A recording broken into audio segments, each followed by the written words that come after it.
Oprah Winfrey is North America's first Black billionaire and is considered by many to be the most influential woman in the world. She went from being born into poverty in rural Mississippi to a single teenage mother to now being worth $2.7 billion.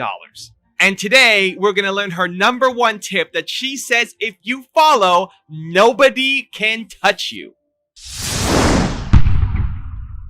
Rise and shine, it's espresso time. I wake up every morning. Espresso keep me going. I wake up every morning. Hey, it's Evan Carmichael, and every morning I bring you a shot of espresso to help you believe in yourself and start your day with more confidence. So good morning. I believe in you, and let's do this. Over to you, Oprah Winfrey. So it is my intention to fulfill the dream of the Creator. It is my intention to live to the highest calling and be pressed to the mark of the highest calling that I have come to do. And when you can ask the Creator, ask that which made you you, what is your dream for me? I guarantee you, instead of you trying to define the dream, what is your dream for me? If you're able to lean into the dream that the universe and all the forces of light and love and power and grace by all the names that we call God has for you, nobody can touch you. Nobody can touch you. People don't lean into their dreams because they're afraid. You're afraid of it not working. You're afraid of people judging you. You're afraid of you being a failure. But if you never lean into your dream, you'll always know that you are capable of more and regret the fact that you never had the courage to really take your shot. So I think we constantly go through this. I recently went through this late last year where I got invited to speak at Brendon Burchard's event and a couple thousand people in the room. And up until that point, I hadn't done a big speaking event for a while. I'd done a lot of small events, small meetups, even small speaking engagements. But a couple thousand people I hadn't done in a while. And in my head, I was telling myself, I just want to do a Q&A. Q&A is the easiest for me. It's the most fun for me. It's the easiest for me. All I have to do is show up. And so I told them, hey, what if we just did a Q&A? And one of the hosts, either Brendon or Ethan or Dean or one of the people there at the event can interview me. We'll do Q&A and then we'll open up to the audience because that's the most fun, knowing that it's helping somebody else in the audience. And they said, we don't really want to do that format. It's like, okay, no problem. I'm in. I'll speak. And at the two events prior, I did Q&A. I brought it up to the organizer. They liked the idea, and then we went to Q&A. And I shine in Q&A, and again, I love it. I'm great at it, but it also is an easy crutch for me because I don't need to prepare for anything. I don't need to have PowerPoint. I don't need to have a deck. I don't even really need to think that much about what I'm going to say because it's always bouncing off whatever the other person wants to talk about.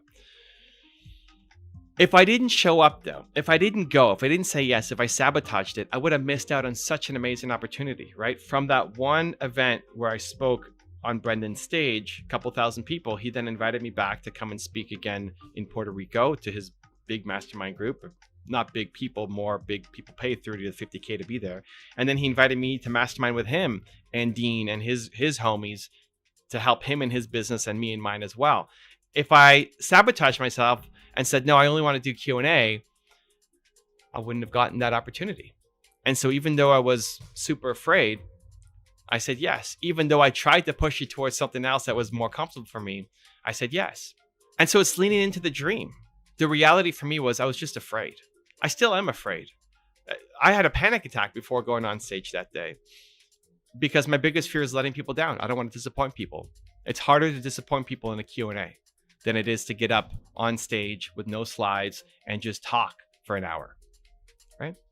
And so it's easy to convince myself to say, well, I'm better at Q&A and I want to make it about the audience. But really a part of it is I'm afraid that if I get up and just speak, that I'm going to forget what I'm going to say. I'm not going to bring value to people and I'm going to disappoint everybody. I'm going to make a not even make a fool of myself as much as the people who brought me there are going to be disappointed in what I did and I let people down. That idea destroys me. And so it's keeping that top of mind, knowing that this is how I process and what I'm afraid of.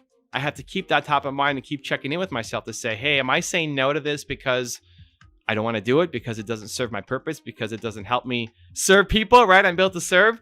Or is it because I'm just deeply afraid that I'm going to disappoint people and I'm holding myself back? And having that conversation and knowing that this is where you hold yourself back is extremely valuable, because it's going to show up again and again and again for the rest of your life.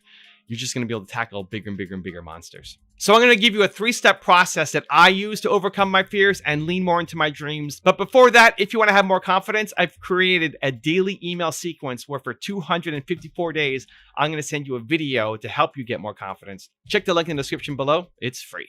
They think that success is supposed to happen like that. I have paid attention to my life because I understand that my life, just like your life, is always speaking to you. Your real work is to figure out where your power base is. Okay, so how do you overcome your fears and lean into your dreams? 3 steps. Let's go. Step 1, what is your biggest fear? Identify what your biggest fear is, especially the one that you think is holding you back, right? You might be afraid of spiders. You might be afraid of heights. Awesome. That's probably not holding you back in your business unless your goal is you want to be, an astronaut or something, or dealing with reptiles. Awesome. Spider's not a reptile. Doesn't matter. What's your biggest fear? For me, I'm afraid of disappointing people, right? I don't want to let people down. And so I know that. I know that's how I act. And it's something that I can keep top of mind when I'm making big decisions. For you, what is your biggest fear? Identify it, write it down, have it top of mind. So when you're making your next big decision, you know the thing that is likely going to hold you back and maybe even sabotage your progress. Number 2, try to think about where is it holding you back. Look at your life. Look at the opportunities in front of you. Look at the business you want to build. Look at the aspirations you have and what you say you want for yourself, right? Look at that. Look at your big goals. And then look at your actions and think, where is this showing up for you in your life? So for myself, I just give you the example of me going to that event and trying to make it a Q&A, but still saying yes, even though they didn't want that. Even today, making these videos, I'm testing a new format out with the videos, right? I had a different intro. We have a slightly different sequence. I'm playing with it because every time I get in front of the camera, I want it to be the best that I've ever done. I will very rarely make it the best that I've ever done, but it's always my intention going in. And so before I start filming, I always have this fear of disappointing you guys, that this video is not going to be as good as what I've already created. And I put that pressure, which leads to some procrastination before filming every day, right? It's not giant, but 5 to 10 minutes of doing something else because really I'm just afraid of pressing record and making this video for you, right? So identify in your own life, where is that fear that you have holding you back from making progress? And then step number 3 is, what courageous move can you make today? This is one of the most important things you can train in yourself. The idea that when you have found something that you know is a limitation, when you found your biggest fear, and then you've identified a specific area in your life where it's holding you back. It's one thing to know that you're afraid of this thing. It's another in step 2 to figure out, this is exactly where in my life or my business I'm playing small because of that fear. This is now one of the most important things you can ever do, ever, to build momentum, to build confidence, to build self-love, is when you identify something that you're afraid of, that you know you need to do to progress a goal in your life, you have to do it. You have to summon the courage to go off and do it. Whether you end up winning or not, whether I end up bombing on stage or crushing it, whether I end up sucking on camera or crushing it, doesn't matter. It's the effort, the willingness to try. You are not allowed to find something that you're bumping up against and recognize this is the thing I'm afraid of and then back down. Don't teach yourself that. Don't teach yourself to go to the ledge and recognize you want to jump, you want to go and be there, and then you back away, because that's a pattern that then starts to reinforce itself. You start teaching yourself that I get scared, I back away, I get scared, I back away, I get scared, I back away. And you stay in this constant loop of knowing you're capable of more, but then never taking the action because you're constantly scared and back away. You flip it.